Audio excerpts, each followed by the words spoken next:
Well, oh, look at all the buttons, all happening at once. Welcome to the Well- Throga channel.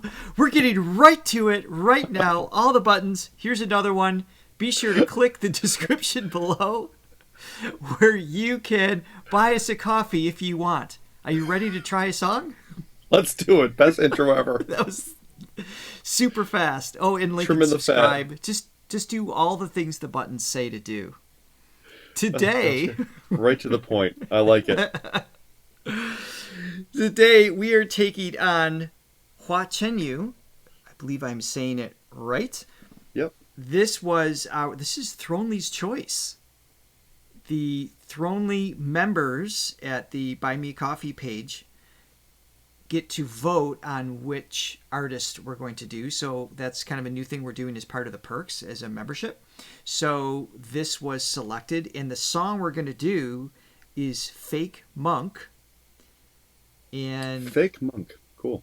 it's an interesting title. So this was 2018. This is on the same show we saw last time, the singer. Okay. Well, he's an interesting artist, so I'm So it makes sense. unpredictable. Even the title Yeah. is kind of like, wait, where's... it's on brand, I feel like. Yeah, so. what journey Yeah. are we going on now? Yeah. So he plays guitar, he plays piano. His stage presence is crazy cool. So, and this is mixed in with an interview as well. This is what was sent to us, so we get to learn a little bit more about him. So Awesome. let's begin. Let's do it. 我小的时候因为家人的工作繁忙而自己一个人成长，导致我不愿意去跟人打交道。因为小孩子他最需要亲近的是喂他食物的人，这个人是他的父母。但如果父母长时间不在身边的话，他会觉得最信任的人都得不到关爱的话，那在别人身上很难去得到关爱。这些很多的因素会造就你明明其实很渴望有人来爱我，但是自己又会去排斥身边的人，其实很痛苦的。我最早写歌的时候是一种发泄， Maybe this is a 自己 song. 在一个房间里面很疯狂的弹琴，疯狂的唱，自己很爽。但是我的所有的发泄都不会去让别人听到，因为我曾经亲身体会过这种自我矛盾、自我挣扎，我就想用我当时的那个感觉把这首歌表达出来。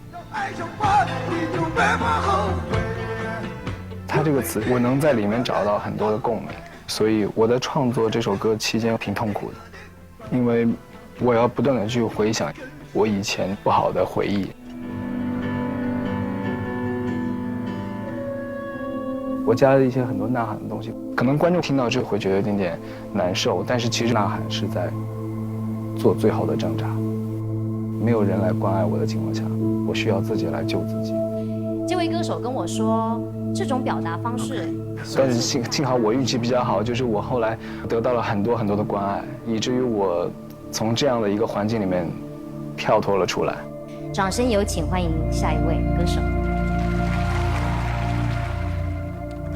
It's not uncommon for some of the best artists to have gone through just the worst of times.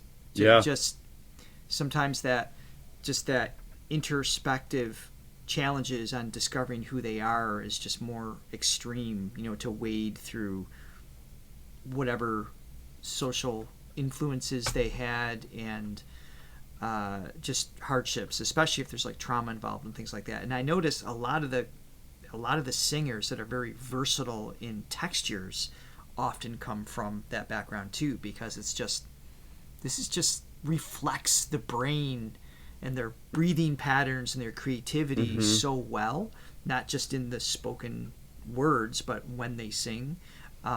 So I always hate to hear that, but at the same time, not that I ever wish anything bad upon anyone, it's just it's always encouraging when they can do something with it to make positive memories and inspire others, and just like it's like It's sort of like the artist plight. It's like it comes from a place of pain and loneliness, and music is their escape, you know. Yeah. And it's and Taking and something dark and making something beautiful and light out of it, hopefully for themselves first and foremost, but then also for others, is always an amazing exactly journey to go on here. Yep.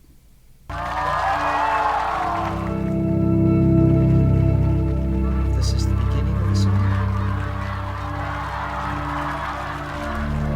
所以我用一种反向的方式来让观众关注到，身边有这样的朋友的话，你需要尝试去走近他。他们可能心里面需要被关爱。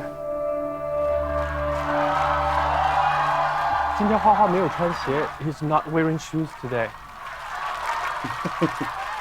霍尊也长袍，他也长袍，是不一样，完全不一样的。一个是书生，一个是侠客。I wish we bowed in America. I know. There's something so beautiful about that gesture. I've always wished it was something that was part of our culture.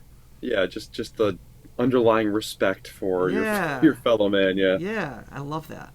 So I'm guessing this is the start of the actual song. So I'm going to switch over to a different transparency. We wanted to be able to read the subtitles there so Johnny can see them specifically. Yeah. And hopefully when I edit this, we don't have to blur the top part out, but if we did, I apologize, but this will help us keep from copyright issues here. So let's see where he takes this. Oh, by the way, I wasn't clear if he actually wrote this song or not. Did you catch that? I don't know, but I feel like regardless of if he did or didn't, he puts his own spin on it. Like he gives it its own unique. He reinvents it. That's what we were told Hua on the Chenyu last one sound. we watched. Yeah. Fake monk.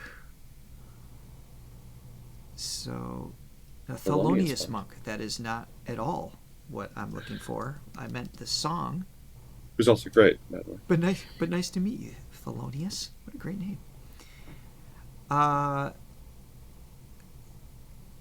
Let's see who wrote. Fake Monk was written by. So it looks like it was originally written by I can't say the name. Cuijian. So I just wanted to give credit there, but he'll do his version of it, which we so know is it's gonna almost happen. an original anyway. Yeah. Yeah, seems to be what he does. All right. Okay. Oh, it's right. It's literally on the screen. Original singer and songwriter, Kui Hyun. Arrangers, Hua Chenyu and Bernard Zheng. I could have just read that. Okay. But, I like to go on a little detour, say hi to Thelonious. Yep. Thelonious Monk. All All right. we go.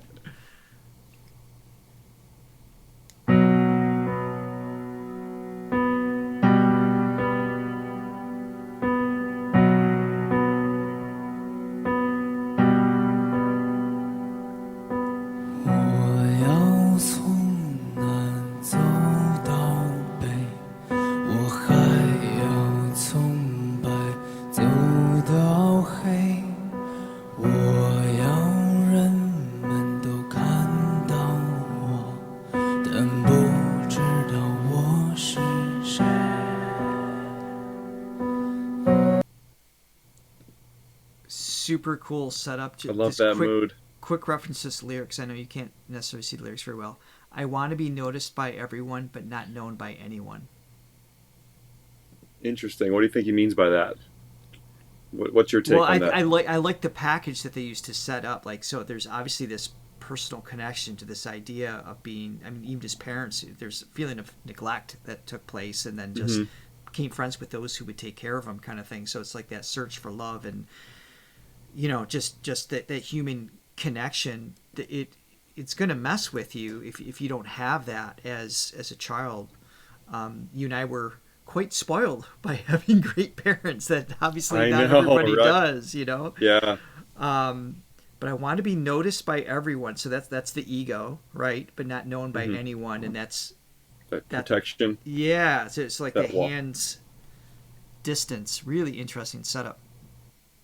Yeah, but it's interesting. It's an interesting question if that's what he really wants, or that's where he feels more comfortable. Right. Keeping people in out. The song title, "Fake Monk." I'm just curious where this is going to go. I'll do my best not to interrupt it too much. So, Yeah. He wants that isolation.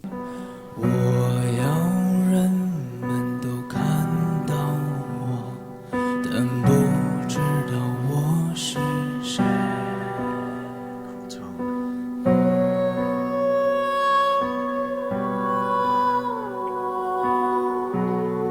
It's like not even a human voice there. Yeah. There's this.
I have to breathe.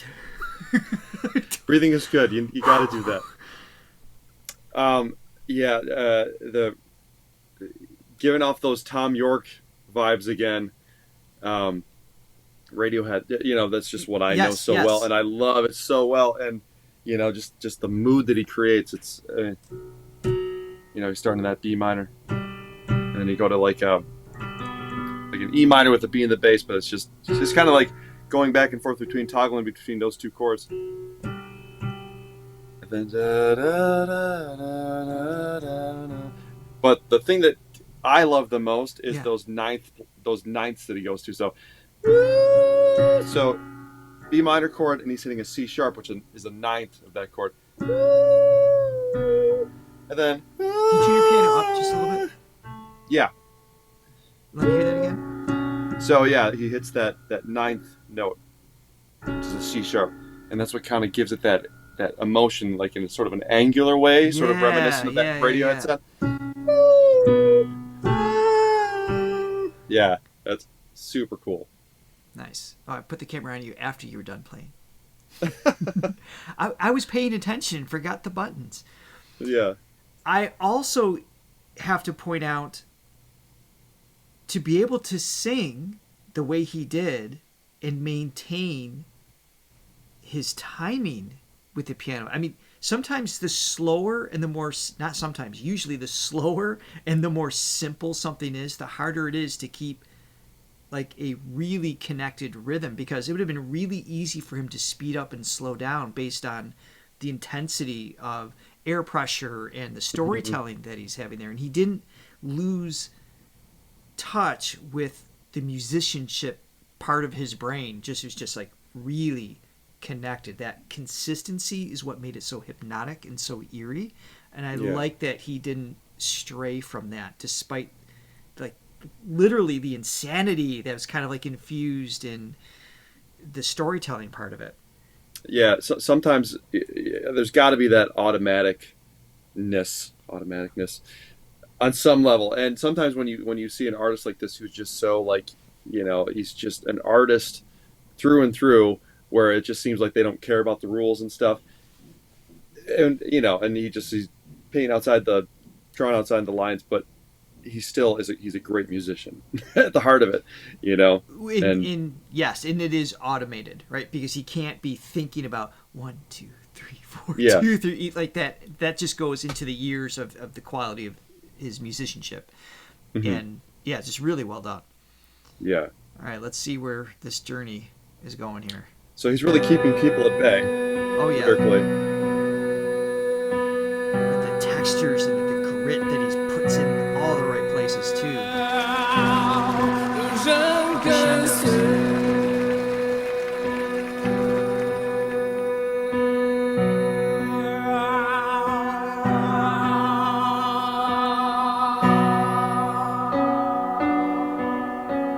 Sounds like someone on guitar like fluttering. I know.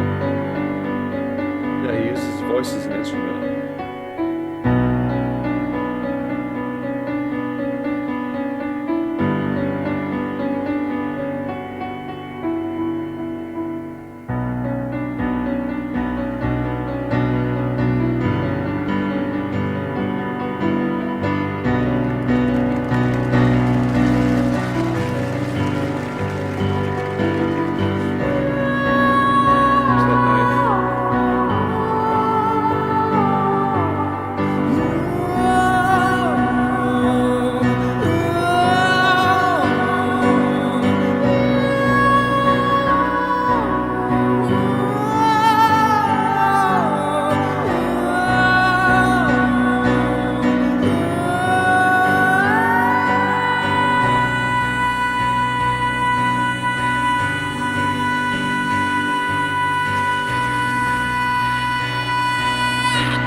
There's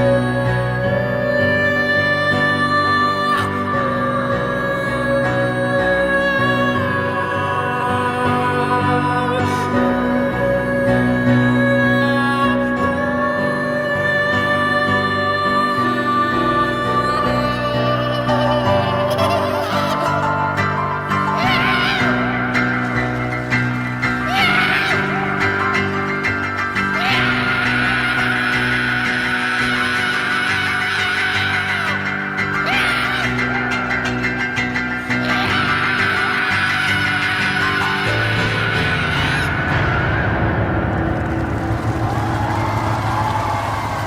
knife.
Yeah.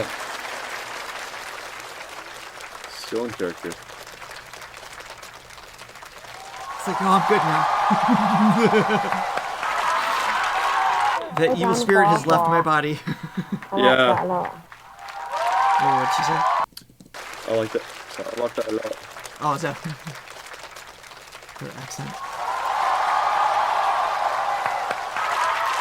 So at this point, was Jesse a judge? I liked that a lot. Only I would be like, well, I'm going to go back, hear what she says, and then talk over it again. Right. Well, that was really powerful. And it goes to show you can have a very emotionally effective song with, 2 chords. Essentially just did 2 chords the whole time. The whole thing.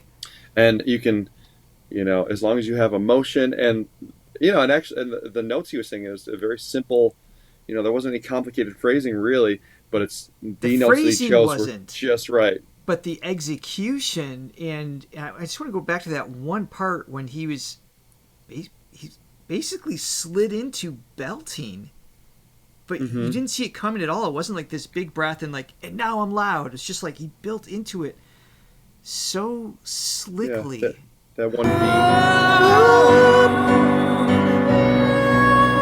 I'm guessing where it was here.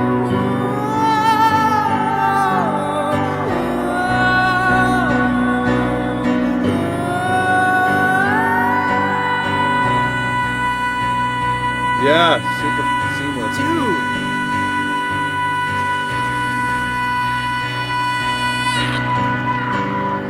The control just for that moment. It's a B. I could have asked, but I couldn't find it too. I knew it was in this range of my piano. But it didn't feel like he didn't. Most singers, when they go into that range, particularly male singers in that range, that G to D, like all of a sudden it's like everything feels like a push because it kind of like locks in the note, or like I hate the term hit the note because that just reinforces the idea of having to force something. He went into it so gracefully, like just built the air pressure underneath the folds while vibrating at that speed without disrupting the pitch at all, and just snuck up on you. It was like taking like a guitar and just like turning up the gain just perfectly smoothly. It takes so much control, so much finesse with just a single note. And like you said, simple phrasing throughout the whole thing, but the execution of it took a ton of skill. Yeah. The simplicity of it kind of reminded me of, you're probably not familiar with this record. So John Lennon's Plastic Ono Band, this is from right the after Beatles? the Beatles. John from the Beatles, yeah. Yes. So right after the Beatles broke up, he made a solo album. It's called Plastic Ono Band. And it was sort of known as his Primal Scream record. So, like, John Lennon, for those of you who don't know, like, he had a very tumultuous childhood, had a lot of pain, suffered a lot of just emotional turmoil, and ended up having therapy sessions where essentially the session was him screaming. It was just like, these primal screams, like to sort of release these hidden pains and traumas that he had just kept locked inside. And this is not saying that that's the best way to do it, but that's what he did. And there's something like, and that Plastic Ono record was sort of known for its to the point simplicity, like whereas before with some of the Beatles songs, like especially in their psychedelic era, he would just like, he was known for like painting these kaleidoscope word things, where it's just all these associations and like just a bunch of words describe things, and which was great, and it was like an amazing artistic achievement. But like for that record, he wanted to just get straight to the point and just be as matter of fact as he could in like the fewest words that he could say it in, just the simplest way of putting it forward. And this song kind of reminded me of that, where it's just like, this is just, you're not getting too poetic with it, even though lyrically he kind of did, but it's still like just... Lyrically he definitely did, but there is a simplicity for sure. But the simplicity in the music, where it's just the 2 chords and it's just the emotion is driving the whole thing. Yes. There's a very long, convoluted explanation of it, but I'm glad you did that, and I do want to hear where he had his primal screams. It just had this like the laughs,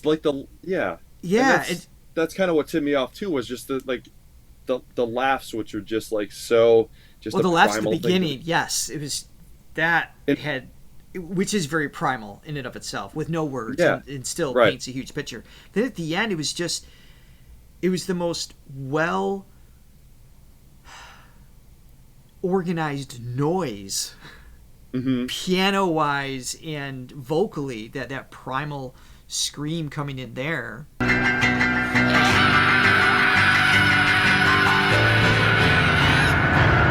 Yeah. So it's just so he's using his falsetto at that point where the folds are really thin, but it's so disruptive, the amount of air pressure, and then the space above it is closing in and just distorting everything. So it doesn't even necessarily have to be that loud, and that's what allows him to go falsetto there. But it gives like the high scream with all this chaos just in and around it, and then to bring you back to this just walking the streets with this. I just love the circle of the song. Yeah. And how effective was that silence right before he went into that last verse too? Oh yeah, I didn't. The silence can be. Either. It's the negative space again. Can be as important as the positive space. And you saw the audience; they're like on their feet. It's the end of the song. Like I can't move now. There's still more. Exactly. Or in out of concern, right? You have this because his delivery on a degree of theatrics and acting, even though he can identify with the song. And I'm saying theatrics only because he was able to come out of it at the end. So he's like aware that he's entertaining on some level. But you have this empathetic feeling of like, wait, is he okay? Like that was insane. Something's wrong. Like it was disturbing with a very intentional focus with the song melodically and chaos. And that's the power of music if you can do it right, and you can come really from a genuine, authentic place that is palpable, and people can feel that on a very primal. Like the more primal you are, the more primal people will be that are listening to it. And and there's that very deep, transcendent, like those and it can feelings be scary. Of compassion and empathy really come into play. Yeah, and for those of you that like, oh, I hate that and get rejected by it, it's like, well, it was effective on some level. That's why, I say I love metal, but I like 90s metal, right? It's not today's metal. There's a difference. There's some of it I love, some of it just isn't my cup of tea. But for a lot of people, it's like that distortion is just a complete turnoff. And I get why, like that rebellious nature of what, rock and the distortion guitar started was that very thing. It was to celebrate the separation from what was, but at the same time to disturb emotionally on certain things. So it's just it definitely triggers different emotions in different people, tends to either repel or attract in very little gray area. I love that he dipped into that space and then came back to this beautiful clear tone and whisperiness, all of that stuff. Yeah. So at some point, more Hua. I don't know if I'm saying his name right, but it's Hua. They say his nickname is repeated kind of thing. Hua. Yeah. And it sounded like he was using a wah pedal in some of that movement with his voice. It was so cool. Yeah, so this okay, never mind. No, say it. No, this performance is just, we're talking about how unexpected he is, and this song didn't have the unexpected twists and turns like the first one that we saw. But which was unexpected. Unexpected, yes, exactly. I love it. Awesome. Well, thank you everybody for joining us. Be sure to like and subscribe if you enjoyed this video, and check out the links below. We appreciate you joining us today, and have an amazing day. Thank you. I can't fake the love you make with me, What would you do with you this are song? my missing pieces. Oh, I feel one it knows. in my No, heart. I would like to hear though. No I would like one to hear knows. it.